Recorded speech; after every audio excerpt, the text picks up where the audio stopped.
Just 10 minutes for a high-end EF1 tornado to carve a 6-mile path from Byron Center to Kentwood. The twister came without warning and left behind an incredible amount of damage. The tornado may have you come up with ways to make sure you and your family are safe. We decided to bring in an expert to find out what you can do before disaster hits. We're joined now by Jonathan Breams, who's part of Disaster Communications, the Red Cross of West Michigan. Thanks for coming in this morning, Jonathan. Thanks for having me.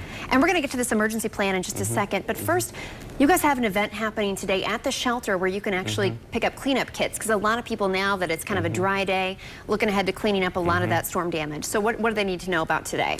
Yeah, so the Red Cross, we're going to be at the Kentwood Activities Center today starting at 10 o'clock.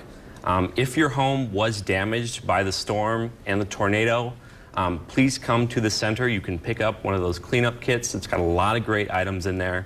And you can talk with some Red Cross caseworkers about how the Red Cross can further help you in your recovery. And you have several people still staying at that shelter affected by the storm. Yep, a lot of people still using the shelter. It's still open until further notice.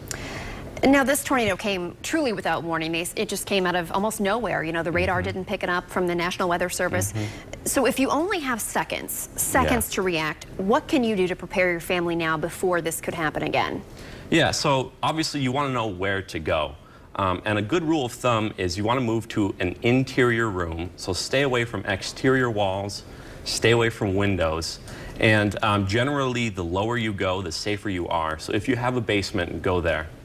But what about making a plan with your family, where to meet, that kind of thing? Should you make that ahead of time to make sure that kids know, you know, as soon as you hear a noise or know something's happening, what can they do now with their families to plan for that? Absolutely. Preparedness is key. Sit down with your family and discuss a plan.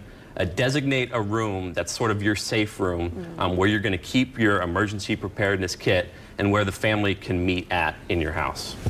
And what are some of the things you have here for an emergency preparedness kit? Because it's something you want to have for all times a year, basically. What do you have here today? Yeah, so I've got some of the basics here today for your kit. Obviously, we got water, non-perishable food, key. We've got some basic toiletries, medications. If you have any medications, be sure to keep some extra. A flashlight, weather radio, so you're keeping abreast of the situation. We got a first aid kit that you can get from the Red Cross, a blanket, maybe some extra clothes as well for you and your family. And finally, I think one of the most important things you can have is your cell phone. The Red Cross has a great app out. It's called the Tornado app.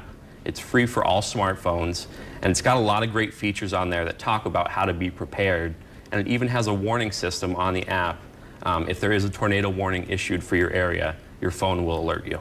Wonderful. And of course, like you said, you want to sit down with your family now and have this conversation before a disaster and talk to especially young children where to go and how to react. Yeah, yeah. It can be a scary situation for kids. So having that plan in place for them can really help them feel comfortable.